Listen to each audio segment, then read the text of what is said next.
Hello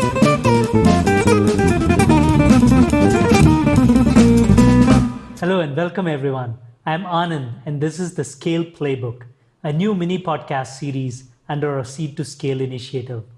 While most of our other podcasts are targeted towards early stage founders looking to build and scale their companies, we thought it would make sense to have another mini series, especially for founders facing fast growth, to discuss scale issues they might encounter and how they can navigate those. Hence the name, the Scale Playbook. In this series, we'll unravel the playbook for solving scale challenges across different business functions like engineering, product, sales, strategy, to name a few, through candid and pinpointed conversations with specialists from some of the most successful startups from the ecosystem. I hope you find these conversations relevant and helpful. To learn more about Seed to Scale initiative and to check out our show notes, head on to our website seedtoscale.com/insights after listening to this podcast. My guests today are two industry stalwarts from Flipkart, one of India's largest e-commerce platforms. Our first guest, Jay, short for Jayendran Venugopal, is the Chief Product and Technology Officer at Flipkart and has previously led in several engineering and product teams at Myntra, Yahoo, and Amazon. Our second guest, Naren Ravula, is the Vice President and Head of Strategy at Flipkart and was leading product strategy and operations at Salesforce and NetApp prior to Flipkart. As you might have guessed, today's episode is focused on building a strong engineering team and strategy. We chat with Jay on his learnings from his past experiences leading several engineering teams and hear his advice for founders on scaling engineering. We listen to Naren's take on how Flipkart looks at strategy and how companies at scale should go about setting up OKRs. We will also touch upon new Flipkart Leap Accelerator targeted towards early stage founders. Hope you find this conversation helpful and actionable for your own startup. Hey, welcome guys. Jay and Naren, thanks a lot for taking the time. Welcome to our new series called the Scale Playbook. And thanks for being the first guest on this new series. Yeah, thank you, Anand. Great to be here. Yeah, thank you, Anand. My pleasure. Yeah, happy to be here. Awesome. Thank you. So I'm going to dive right into the questions. On the first section for the first 15-20 minutes, let's cover on technology side, and then we'll switch to strategy and talk about strategy with Naren. So Jay, I'm going to start with you. So I'm starting with a basic question. What's the role of a head of engineering or engineering leader, and how does that differ from a CTO?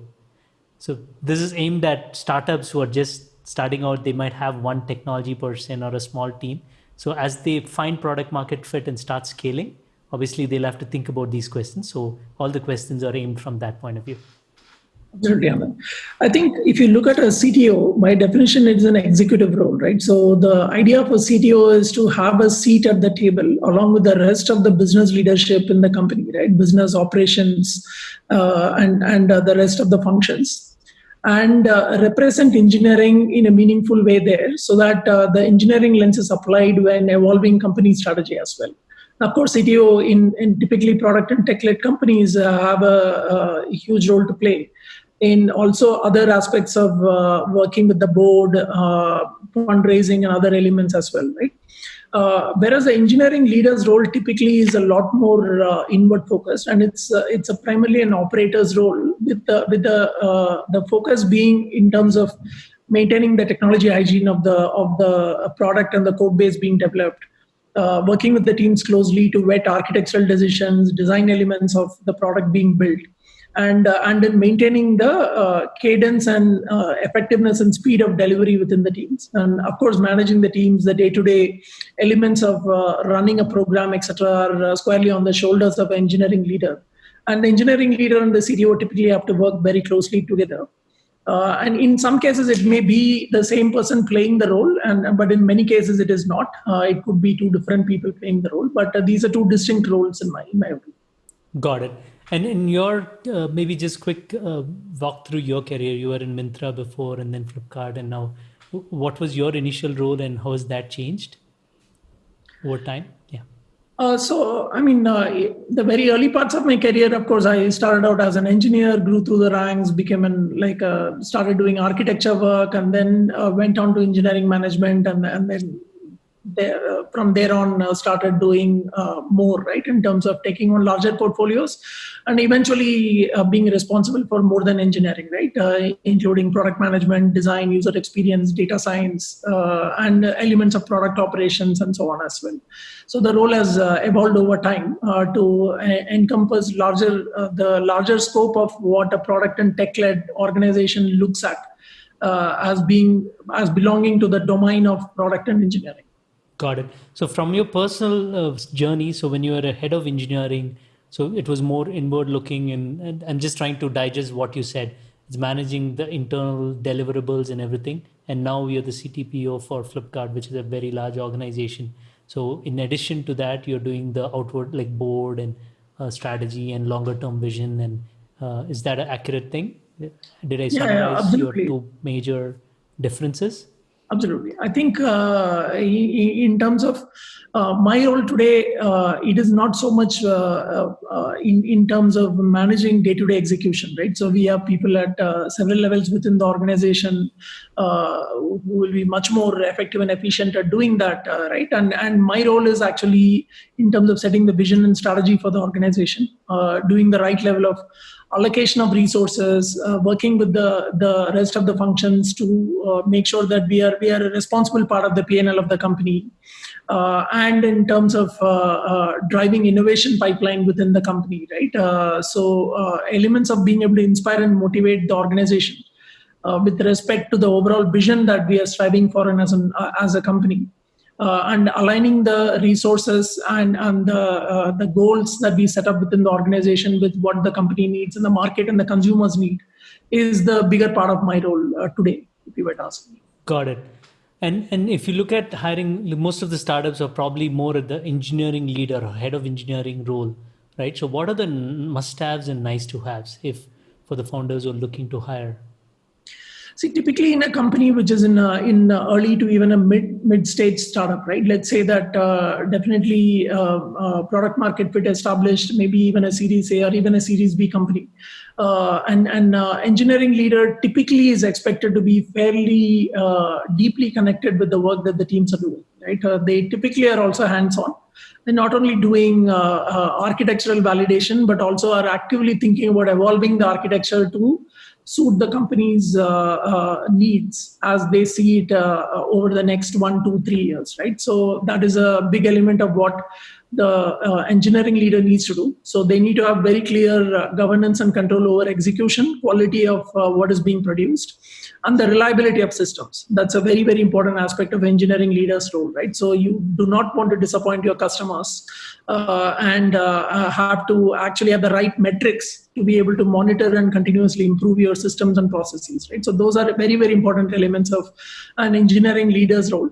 And in terms of nice to haves, I think it'll typically sometimes you see people who are very successful tech leads evolving and taking on an engineering leader role in, let's say, early Series A companies. And they're also fairly hands-on, right? So they may as well actually also be writing code and doing a lot of hands-on work. But I would say that that is more probably optional, especially when you scale up a little bit further than early Series A, right? So that's how I would see it.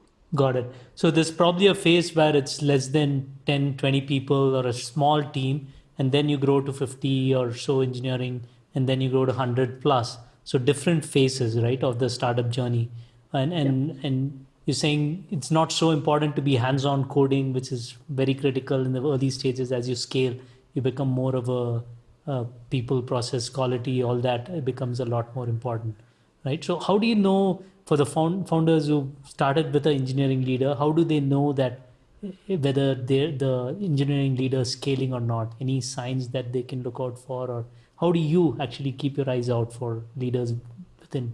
Good question, Anand. I think, typically like anything else, right? So we need to look at metrics, right? So typically you will see high level of churn in an engineering organization, right? Attrition will be very high. typically engineers get frustrated when they don't have clear direction in terms of what they need to execute on, right? So if every other day they're getting conflicting instructions and lots of U-turns happening, that is a sign that the interfacing role that the engineering leader has to play to effectively kind of create a clear roadmap in the short to medium term for the engineering organization is not happening. So that is one metric I would definitely encourage, let's say, founders, boards, etc., to look at, right, on the health of the engineering organization as reflected by the morale of the people in the organization. Mm-hmm. The other important metric I would say is in terms of the reliability and resilience metrics of the products being produced by the company, right? So if you're seeing increasing level of angst from customers, if you're a B2C company, definitely watch out for key metrics like crashes per 10,000 sessions on Play Store and App Store. Watch out for reviews and ratings being provided by customers for your product on the Play Store. They typically talk about instability of the app and other things, right? And you can also have the engineering team surface important resilience metrics of the organization, right? How many P0 bugs have been found in production? What is the downtime of the systems, etc.? So that is another key metric. The third metric, which is somewhat difficult to measure, but it's easy in practice to figure out, is in terms of code bases that are evolving in unsustainable ways. What you would see is that incrementally it becomes more and more difficult to add new features and evolve the product, right? So that is a short sign that the product is being built through a whole lot of patches, and that is what is slowing down the velocity of new feature development for the teams, right? So I would say that these three different types of areas and the corresponding metrics could be signs that a board and the promoters could watch out for in this.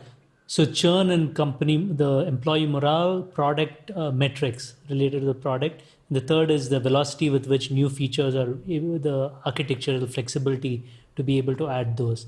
So maybe flipping that around, what should someone look for in a good engineering leader? And maybe we'll start with that. Who's an ideal engineering leader? And then we'll go into how do we interview and hire that person in. Yeah, I think, typically a good engineering leader who's going to work very closely with a small team or a very small number of teams, right? Maybe like, let's say, not more than 2 to 3 squads of about 8 to 10 people each, right? So this is what typically a Series A startup would have at the early stage, right? So at that stage, you would want an engineering leader who is willing to go into details, who is willing to get their hands dirty and commands a lot of respect from the engineers because of that factor, right? Because I think in scaled organizations, you have multiple levels and you can afford to have tech leads who do that second level role and then engineering leaders being a little bit hands off. But I would say for companies in that early to mid stage, you would want engineering leaders with that level of ability to go hands-on. And typically, if you look at people who have done some level of a startup journey or have been part of larger companies which have scaled rapidly, so they've gone through that experience and they know the pitfalls of what actually eventually gets you as an organization that is rapidly growing, right? And they can learn from that experience and bring that to the table. So those are the elements that you would look for when you're looking for a strong engineering leader for your organization. For the early side, let's take a Series B kind of a company. There's 50, 100 engineers already, right? Yeah. And then they see some issues with the things that you pointed out, churn or morale or velocity of new products, right? So, and they want to bring in. So what should they be looking for?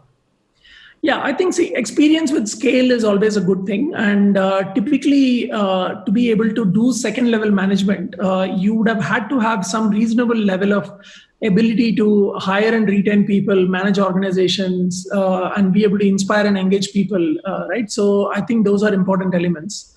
And definitely look for past experience that aligns with that sort of trait being demonstrated by a particular potential candidate, right? Have they been part of companies where they've managed teams at that scale? They have built products that serve to the same level of scale that my product is aspiring to be in 1 to 3 years, for example, right?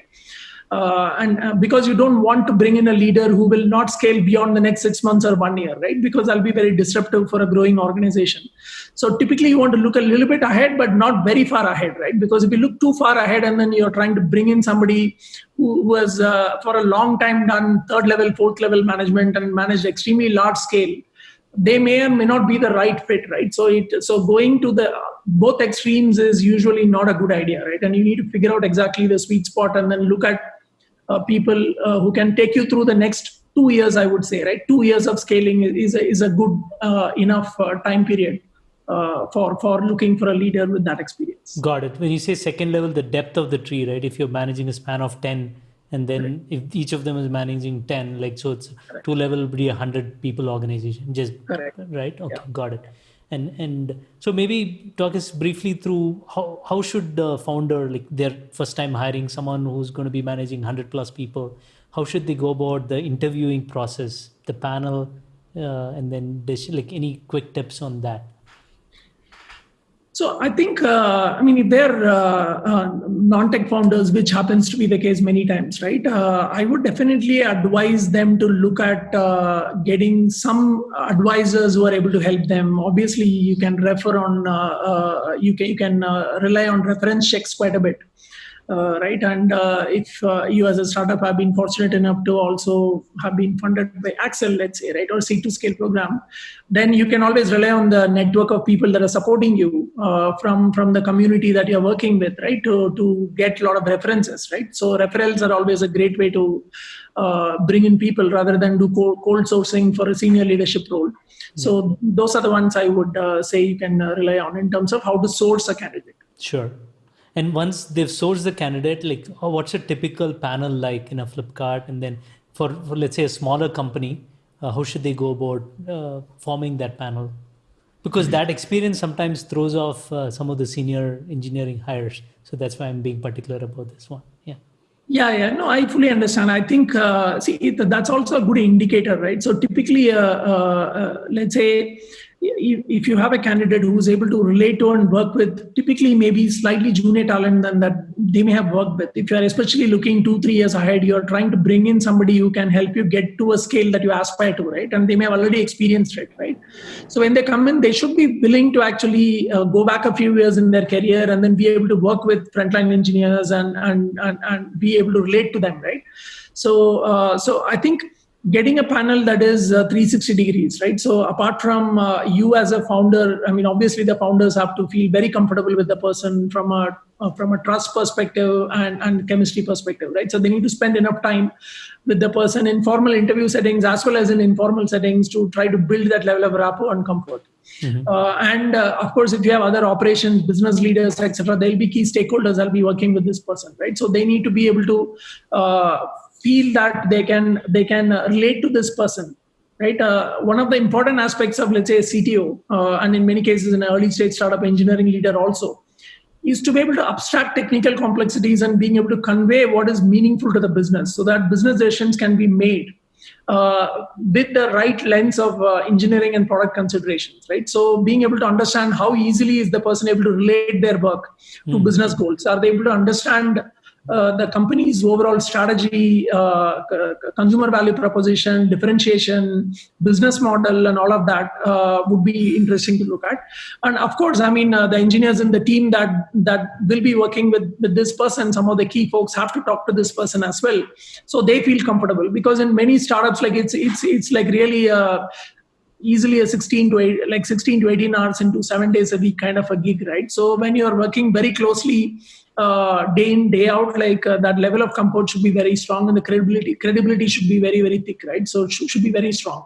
So I would definitely advise a 360-degree panel and taking your time and spending the time with the candidate. And if the candidate values what you're offering, they should be willing to do that as well, instead of feeling uncomfortable that, hey, somebody junior in the team is now interviewing me. What does it mean, right? So you really don't want people having that sort of a hang-ups, etc., in a role where they have to work with the early to mid-level talent day in and day out, right? And go back a few years in their career. So that's what I would advise on the interview panel. And do each of the people have a role? Let's say there's 7-8 people interviewing. Do you assign each person something to check, or they go and ask whatever questions? Any thoughts on Yeah, that? yeah, good question. I think this is a very codified practice in a bigger company like Flipkart, right? So every interviewer is actually looking for a combination of typically a functional competency and also behavioral competency, right? So and typically those are aligned with Can you give a what. couple of examples just so that, yeah. So, for example, right? So, in fact, I mean, I've been helping out with interviews for even HR roles in the company and so on and so forth, right? So, when I talk to, let's say, somebody coming in at a very senior level, let's say, typically at a VP level and above, right, for different functions, what do I look for? The functional competence I look for is the person data oriented, even in a HR role, right? Is the person actually willing and able and have demonstrated ability to think about technology as a lever to even transform people functions? So those are typically the functional aspects that I explore. Sure. The behavioral competencies normally that I focus on are things around ability to manage and champion change, risk taking and innovation, and so on and so forth, right? So typically each of us in a panel consistently go into every candidate we talk to with the same set of functional and behavioral competencies that we want to actually probe into, right? So that there is a comparative across the slate of candidates that you're talking to, right? So if you're going in with a very open thing, everybody may end up talking to the candidate about the same thing, and then it's not an effective interview process. And so you want to maximize the level of information exchange happening at that interface through the set of interviews happening, right? So it's very, very important to a priori decide and segment the competencies and assign it to people. Yeah. And the last thing I would add is going back to your reference idea. The same thing can be referrals. Anyone who is capable of referring can also probably be, there might be some few people who can be part of the panel as well in the last stages, right? Especially when you shortlist, you can get some senior people from outside the company, also startup, to do the final screen, right? Yeah, absolutely. And it's very, very important to do reference checks, right? So I think, I mean, you cannot overstate the importance of a reference check, especially for a key role, right? Like and of course you will also get references from the candidate, but it's equally important for you to do blind reference checks as well, right? So you know where the person has worked, and you should absolutely look at getting a 360-degree reference. Somebody who has managed the person, somebody who has been a peer of the person, and somebody the person has managed. Yeah. Right. And then reach out through the network, through trusted contacts, and then do blind reference checks. That's perfectly fine.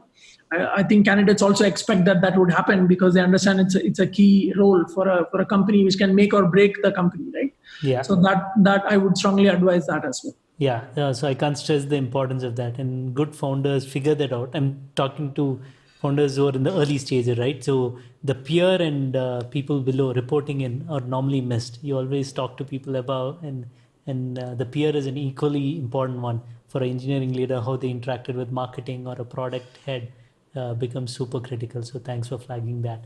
So switching gears now you've hired, you've got a team. Maybe a few minutes on the best practices from and then some things to avoid as well. That you have gathered over your years in managing large teams? Yeah. So I think typically in startups in very high energy environments, especially when it's about knowledge work, right? So people expect a lot of transparency, right? So you would definitely not want to keep critical information from them. Be as open as possible, answer their questions honestly, and make them feel that they're a part of the company in every way, including coming up with solutions for the company's problems, right? So any startup, however successful it eventually turns out to be, goes through lots of ups and downs, right? And it's important to be transparent and collaborate and cooperate with your people so that they can be a part of the solutioning for it. So that's something that I would strongly advise. In terms of, I think, and what not to do as well. I think hire enough so that you can power your roadmap, but don't overhire and don't build your teams up too quickly, because that by itself can start creating overheads for you as a company, right? And then sometimes these overheads are important, and you need to have a large team to deliver on your ambition and roadmap. But being careful about making the choice and taking that middle path is very important. Got it. So we're going to switch and talk about strategy soon. But before we go there, How about goal setting and aligning the engineering organizations? What are your thoughts there? How do you go about doing that? Yeah, I think at Flipkart, for example, we follow a OKR process, right? So it's a process that has worked very well. A lot of Valley companies follow it and have been doing so for a long number of years. Google, for example, is famous for adopting OKRs from their very early days, right? As far back as 1999, they went on a OKR system for managing company goals. And it's very important when a company has lots of different business lines, different ambitions, new green shoot initiatives happening along with existing businesses, to have a very consistent view across the entire company and what are the objectives for the company for this coming planning year. What are the key results that we want to achieve for each of the objectives, right? And which are metricized, right? So, and typically the metrics, there is an acronym, right, which is SMART metrics, right? So SMART basically stands for like a specific, measurable, achievable, realistic, and time bound, right? All of these 5 aspects should be true for any goal that you set for yourself. And everything should be measured using clear metrics and as a key result. And then you start right up at the CEO level and then start cascading it down to the entire organization. Every function then relates their goals to a company goal through the CEO's own OKRs and thereon, and therefore cascade that down to every single engineer in the team, right? So there's a very good way to provide both the transparency to the entire org as well as aligning the org with those goals, right? It serves it serves both purposes at the same time. Got it. And in an organization like Flipkart, there's thousands of people, I'm sure, in engineering itself. How do you go about the process? I'm sure we're going to talk more about it overall as a company, but on the engineering side, and maybe then abstract it down to a 100 people organization. How does engineering think about key results? And what do you measure? What are the measurable things? Objectives is okay. And maybe just give 1 or 2 examples before. Yeah. For example, right? So when the objectives are typically bucketed into things like platform hygiene, for example, right? So in terms of improving the scaling of the platform, improving uptimes of the platform, and various other metrics like security bugs being discovered or P0 metrics in production, etc., bugs in production, and those kind of metrics, right? So there are a lot of hygiene metrics you can put and set goals against them for that bucket of platform hygiene. So you would also typically have other buckets like typically customer growth is maybe one product tech area, right? In that you may have several sub areas like growth hacking and others. Where you may set some goals on whatever your metrics are, right? For us, for example, we really look at MAUs, like monthly active users, daily active users, retention and churn metrics, conversion metrics in the funnel, and all of that stuff, right? So these are product metrics, and typically product metrics have to be strongly supported by concurrent engineering metrics that support them as well, right? So we segmented into these different functional areas, hygiene metrics, and various other things, and then we identify the top 3 to 5 objectives within that, and then set metrics against every one of those line items. Got it. Last question on that: is it decided at the say 1 or 2 levels from your side, or does it involve a lot more people? What's the process here? No, so typically the OKR setting process is, especially for a very large company like Flipkart with like very complex and multiple organizations, right? And complex interactions between organizations does involve a lot of effort, right? In fact, Naren and his team actually are at the center of it. They drive a lot of the actioning on that front, right? In terms of setting and cascading what we call as the L0 goal, which is the level 0 goal for a particular business unit leader, and then further to that, aligning the L1 and L2 leaders and their goals on how each of the top level goal is broken down into component level goals across multiple functions that come together to achieve that Uber goal. So that's that. So it does involve a few weeks of work across multiple teams coming together, knowing each other's goals, and then crafting their own goals. But it's well worth that time, because then it gives you complete clarity throughout the rest of the year on what you need to do and how you need to align your team and objectives with what the company needs. Awesome. That's a great segue to Naren. Thanks for patiently listening. So I'd love to get you into the conversation. First, maybe let's start off with a high level. What is the role of the strategy in a In a mid-sized startup, what does a typical head of strategy look like? Maybe we'll start with that. Naren? Yeah, sorry, I just went off mute there. Yeah, sure. Thanks. Yeah, so Anand, I think there is no one standard role for a head of strategy. I think particularly in a mid-sized startup. So typically, I think the standard set of things that a head of strategy is responsible for, like driving the planning process, managing board interactions, building growth and profitability plans. These are part of any strategy head's responsibilities. But generally speaking, you also see other aspects that come into play. Like for example, being the chief of staff for the CEO. Depending on their experiences, they could also help with corp dev, alliances, partnerships. Right, these are things that get baked into the head of strategy function. And also, typically, as startups are expanding and exploring other areas, new businesses, geographic expansion, those typically tend to be part of the head of strategy responsibility as well. So I don't think there is one specific persona that we can ascribe to this. Got it.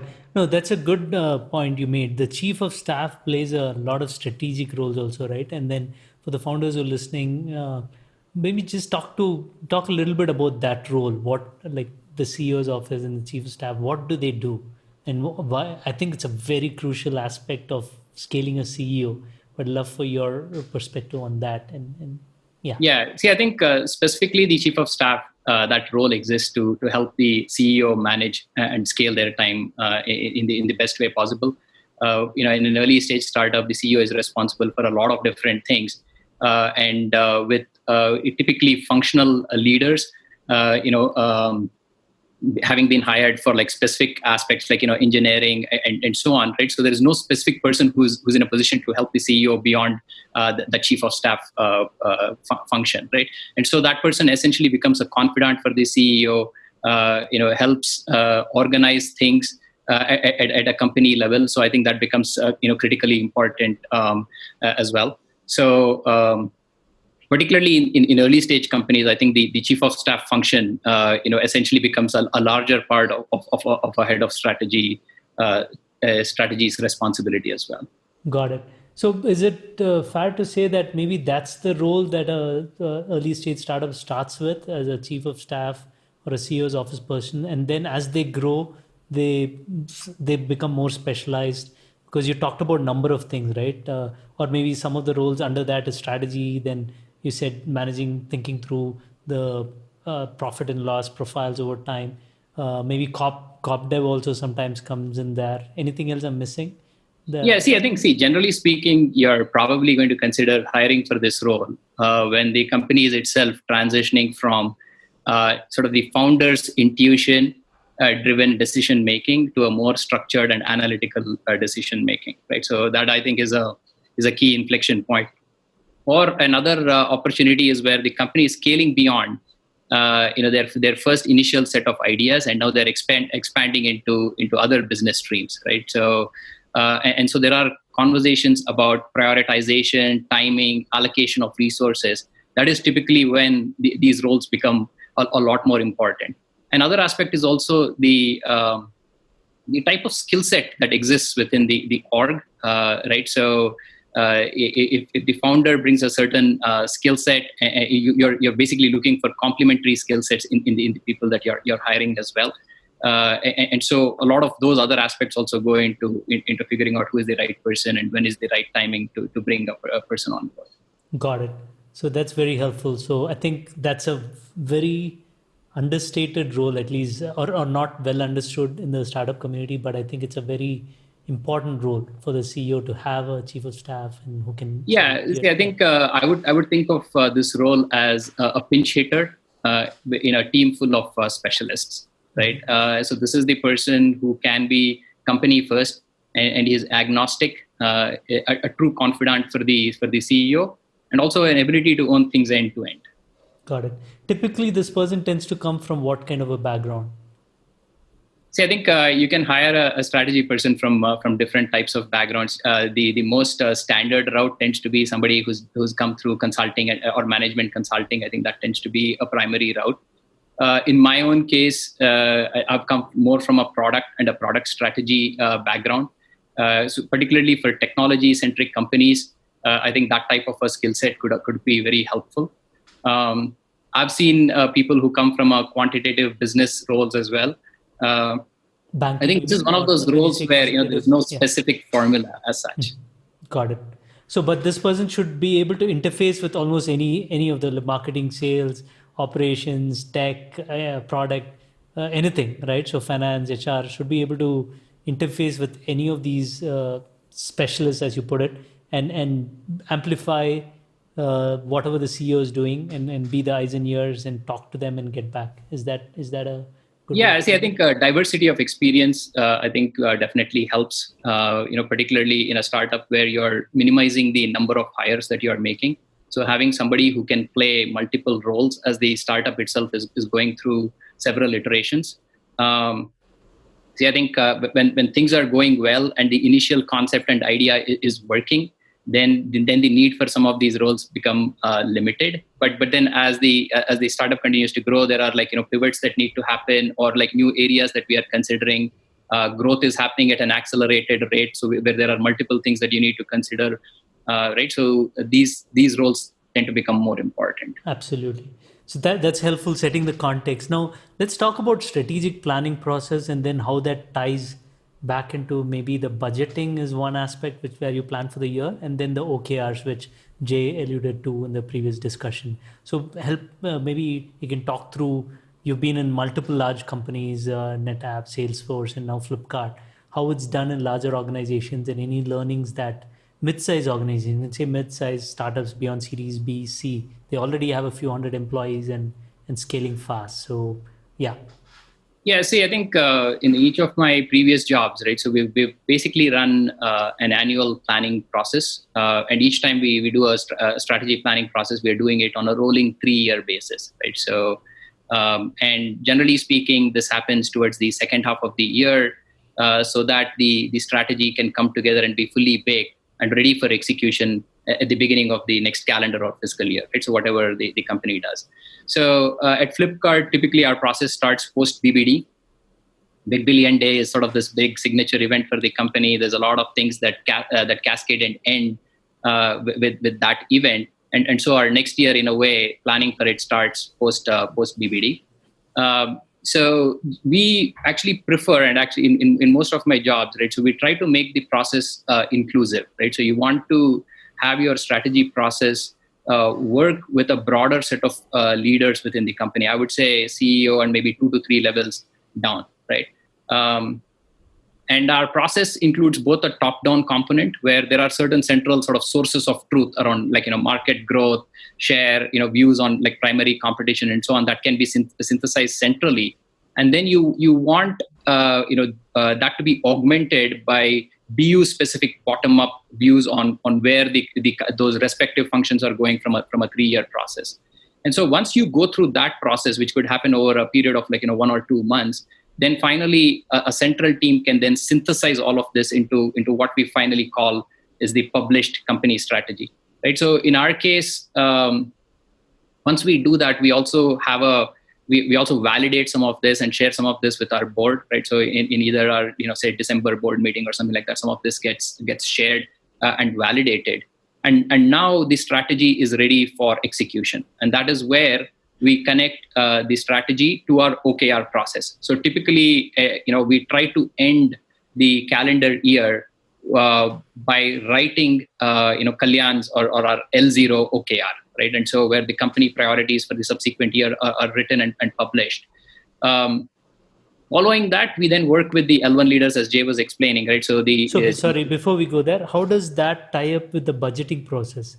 Is that in tandem, or yeah? So the budgeting process starts towards the end of the strategy process, right? So the aspiration of what we are trying to do from a rolling 3-year standpoint is articulated in your strategy process. Then the budget, in a way, is a constraint, right? That says, of all of the things that we want to do, this is probably what we can potentially do over, let's say, the next 12 months, and so then things that we aspire for probably need to then be cascaded further beyond, right? So to us, that budgeting exercise essentially becomes one of those guardrails that we work with. As part of the budgeting exercise, maybe there are goals that are being set for growth and profitability as well. Some of those will need new investments to be made, both in terms of innovation to be built, or operational processes to be expanded, and so on. And so those also need to be factored in as you translate strategy into actual specific OKRs for the year. So between strategy and finance, you go back and forth to a certain extent as an organization, and then adjust each other's boundaries. Yeah, so I would say the AOP process probably comes in towards the back half of the strategy process, and then continues through into the OKR planning process, right? So at least in large companies, what we aspire to do is a lot more than what we are able to actually formally execute or take up in a particular execution cycle.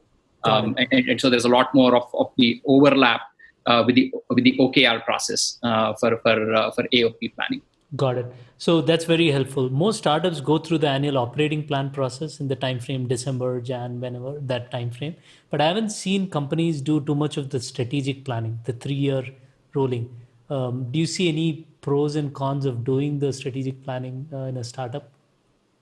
See, I think it depends on where the startup is and what its level of maturity is. To the extent that the startup's primary business area is working, there is enormous growth still left in that function, and that is still the primary focus. Then maybe the strategy exercise can be more straightforward. As soon as you're now talking about multiple business functions expanding into other areas, there are a lot of different strategic choices that need to be made, both in terms of company focus and also company resources, and how those need to be balanced. I think then having a process like this definitely works. And I think the churn to the strategy that is put together is probably much higher in a younger company. Right? Things are changing constantly. There are competitive pressures, external things that cause them to pivot much faster. And so sometimes startups might feel that it is probably not worth the time to do it. But as the business is stabilizing and now it feels like it's a little more predictable, I think definitely doing a strategy exercise makes sense. Yeah, and we're talking about companies that are already beyond Series B, C, which have hopefully a chief of staff or a CEO's office which can lead this. I sometimes feel thinking beyond the 1 year and thinking 3 years back, you'll also unlock what you're missing. What else? What are the capabilities you need to build? Maybe hopefully that you've seen in a large company also. Yeah, that's right. I think the fact that you're doing a 3-year strategy and you're talking about new things for the company to do doesn't mean that you're going to have to do all of them right away. Right? I think it is just laying the roadmap out. It is painting that longer term vision for the company, and I think that in itself is helpful. Yeah. It actually helps a lot of downstream teams plan as well. Got it. So switching gears now, how do you translate that into OKRs? What's the process there? And especially any pitfalls? We've heard about OKRs, how to do it. Practically, what are the things that you run into to think through and avoid? Yeah. Yeah. See, I think we've been running OKRs in a full blown fashion for the last 2.5 to 3 years, and I think in each year we do it, we get better. And we've also run the strategy process that I articulated, this rolling 3-year strategy, and we've managed to end each calendar year by publishing the L0 OKR for the company, right? And really the hard work starts after that, right? So now you have to then work with each of the functional leaders to tie the CEO's OKR to each of their respective functions. They were involved though, right, in the process. So yeah, nothing is a surprise. Yeah, nothing's a surprise. But then you're getting to the next level of detail on what specifically we need to take on. And the OKRs are not just about innovation or trying to drive the core aspects of the business. They could be all of the support aspects, right? There could be targets that people are taking from a people and HR standpoint. There are targets that people are taking from an operational standpoint. So there are a lot of different other things that also come into respective L1 OKRs. And also the metrics and how you tie L1 metrics to ultimately the L0 metrics, that becomes an interesting conversation as well. So a lot of those things are happening during the next phase. See, I think the other important aspect of OKRs is particularly at the highest 2 or 3 levels. There are still only a subset of people within the company who are exposed to it, right? And so really cascading, what has been decided and written into the OKRs becomes a very important point, right? So doing closed loop on both strategy and OKRs becomes very important. And to some extent, I think this is where we are also sort of learning, and we are doing a lot more. I think if you were to talk to the senior most leaders within the company, I think they feel they have a really good visibility into both what company strategy is and what company priorities are. But then as you go further down, I think there's a lot more work that we can do. We've also taken a sort of a more practical approach because I think rolling out OKRs in any company is a multi-year journey. And I think we are, let's say, 2 or 3 years into that sort of 5-6 year type of a journey. Eventually, I think you want to get to a place where every single person within the org is able to write their OKRs and link it all the way to the CEO's OKR. So, most recently before I joined Flipkart, I was at Salesforce, and I think that company, having done this for many more years, we're at a point where literally every person in the org would write an OKR, and that OKR was part of the company directory, right? So just like you would go look up somebody's phone number, try to figure out where they sit in the office, there's also a link to that person's OKR. So even before you go set up a meeting and meet them, you can click on them, understand what their priorities are, and that enables you to have the right type of conversation with them.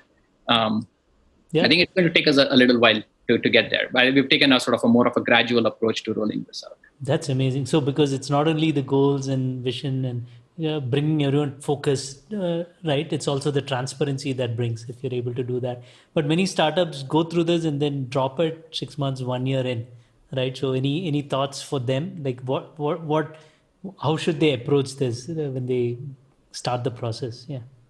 See, I think having clarity of what your most important priorities are, I think is super helpful, right? And I would not, if companies are trying to deal with the complexity of running a full-blown OKR, I would definitely urge them to scale it back and do a Rev 1 of it, where maybe it is just the CEO's priorities, right, that are cascaded all the way down. And in a small company, it's possible that the CEO's priorities are everybody's priorities, right? And so at least at that level, I think there should be an exercise.